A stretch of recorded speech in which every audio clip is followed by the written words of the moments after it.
is not a strategy for a meaningful life. Blame is not a strategy for greatness. There's no pride that comes from blame. Self-esteem does not come from what people say about you. Self-esteem comes from what you experience about yourself. That's why I'm here talking to you right now. It's getting people to be free and alive and have the level of fulfillment that they deserve to have. I know they desire, but I also believe they deserve to have. But to deserve to have it, you got to do certain things. You've been hypnotized by a culture of weakness. If someone can get your goat, if someone can piss you off, if someone can make you feel less than, grow. If you're not happy, you're not growing in some area. And usually it's a place where you're blaming, you're pointing the finger. Don't get me wrong, people can be unfair, unjust, that's for sure happens. But you can't control that. You can't make it not happen. What you have to do is become stronger than any of it so you're free. Freedom comes from growth.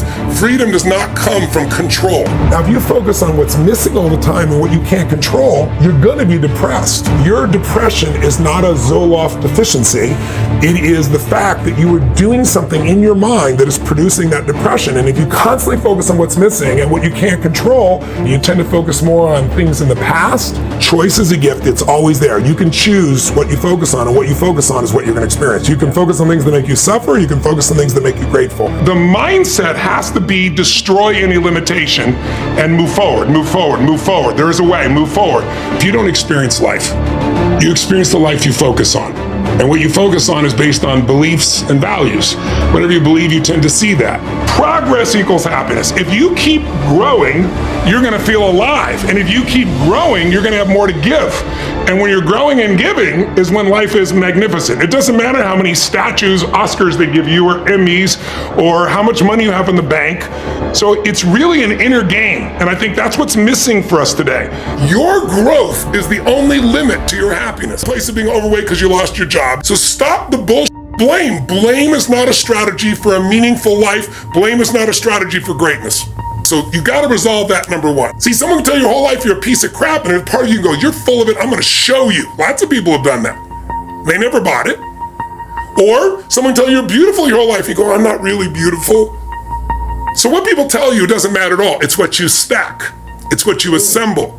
It's what you create. It's the habit of what you put in your head. And today I don't blame you because we got a whole culture that's always blaming somebody else for something in their life. But blame is not a strategy for pride. That's why you listen to these blaming people. They're all angry all the time. What's the one thing to focus on if you only focus on one? I think it's smart to focus on one thing primarily. But then the answer would be whichever thing you're most desirous of changing. Whatever thing is giving you the most pain. So if it's your relationship, I'd go full force on that. Now, in the world we're in today, you don't usually have the privilege of going, okay, I want to work on just being happy. Well, I can train you to be happy while hell's breaking loose. You probably have to work on both your business or financial side and some personal side. I would be working on both. And to me, the way to attack that, if you're not sure which area, is to start with the body. I always teach physiology first. Change the body, you'll change the emotions. If you change the emotions, you'll change your decisions, you'll change the quality of your life. Because the quality of your life is your emotions. It's not what you get. You can have $1 billion and commit suicide. People have done it. You can have beautiful relationships and commit suicide. You can have people loving you and be sad all the time. Our pattern of emotion is our home. And you have to upgrade your home. You have to train it. And one way to train it is the emotion comes from the way you move, the way you breathe, the way you speak. When I used to be depressed, I don't get it anymore, I just took it out of my life. I even took the language of it out of my life. Because the words you create a biochemical response. But when I did that decades ago, because I was like having those thoughts like, is there a reason to still be here? That kind of crazy shit in your head. I got out of it by using anger originally.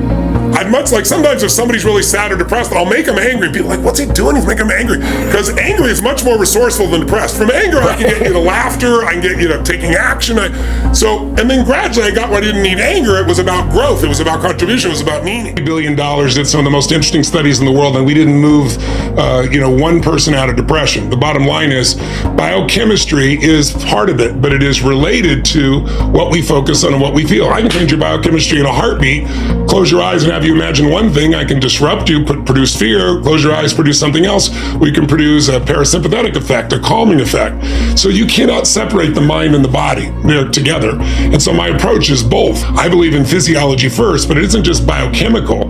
It's the way you move. It's the way you breathe. It's the way you gesture. If I said to you, there's a depressed person behind curtain number 1 over here, and I'll give you a $100,000 donation to your favorite charity if you can describe their posture, everyone knows. What's their posture like? Where's their head? Down. Down. Where's the shoulders? Slouched. Are they breathing full or shallow? Shallow. That's right. Are they talking loud or quiet? Soft. Fast or slow? Slow. But if you take that same person, I don't care what's going on with them, and you put their shoulders back and you have them breathe different and they speak at a different tempo and they move, their biochemistry changes like that.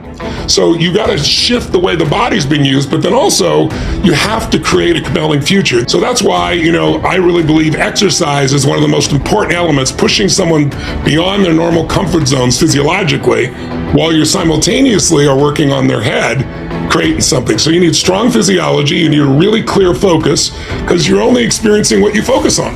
You need something that gets you to move forward. And I feel so bad for the generation today, Z generation millennials, because so many of them are now talking about not even having children because of the exaggeration of the problems. We've always had problems. I remember we were going to run out of oil, where the ozone was going to be destroyed. We've always had these challenges, and we've always learned to adapt to these challenges, whatever those challenges may be. But people today think these problems are forever, because we've had some times here that we've never had, where we literally shut down the whole world and had people trapped in their homes. And that has an effect on people because they don't have a compelling future. There's something inside you that's bigger than anything that's ever happened to you, that ever could happen to you.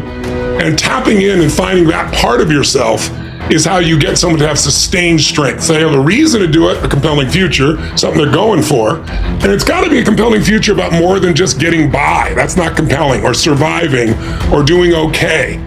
The secret to anyone who succeeded is they found something they care about more than themselves. As human beings, if you get in your head, you're dead. Almost all of us can find something to be upset about. That's the nature of them. This entire piece was they had a will to live because they had a compelling future. They said, I'm going to live so that I can tell this story so it'll never happen again. They suffered the most intense suffering, but they made it through it because they had a compelling future.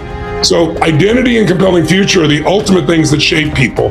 Why are they still depressed and they're taking an antidepressant? Because all the antidepressant does is numb you, but they're still focusing what's missing. They're still focused on what they can't control. They're still focused on past or present that's not the way they want it to be, or making up a future that's scary.